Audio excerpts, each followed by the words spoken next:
Vas a fer l'amor 4 vegades en un dia o en un cap de setmana? En un cap de setmana. Tampoc és tant, no?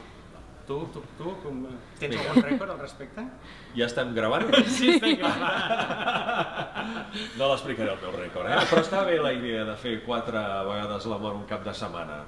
Està molt bé la idea. Jo crec que això va bé. Jo crec que estimularà moltíssimes coses perquè la gent tingui més il·lusió per viure. Jo crec que aquesta pel·lícula té això en el fons. Jo crec que és un estímul a viure. Sí, hòstia, el Jordi Llompart ho acaba de clavar. Doncs mira, 4 vegades fer l'amor en un cap de setmana, i si ho aconseguim hi ha premi, no? Sí, i encara que no, el sol fet de buscar el moment i la situació genera aquesta vida, una riquesa en la vida, no? En el dia a dia de la parella. Escolta'm, i tu per què t'has posat a fer aquesta pel·lícula? A veure, o sigui, subliminalment hi havia algun problema aquí que... Ho dic per la temàtica, eh? No, ho dic perquè... Tenies algun problema o no tenies algun problema? Hi havia un petit problema que tinc 2 criatures, 2 gossos, i tot això es complicava molt, i llavors vaig dir, anem a veure si amb aquesta pel·li li faig una indirecta a la meva dona, perquè la cosa...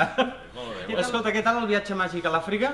Doncs molt bé, el nostre viatge màgic a l'Àfrica és una pel·lícula no tan adulta com la teva, és infantil, és una pel·lícula familiar, i el que fem és, a través dels somnis d'una nena, somnis molt potents, carregats de màgia, ens n'anem a l'Àfrica, descobrim la sabana, descobrim el desert, parlem amb els animals, i fet en 3D, però en 3D de veritat, no un 3D dimensionalitzat que ve del 2D, sinó 3D real.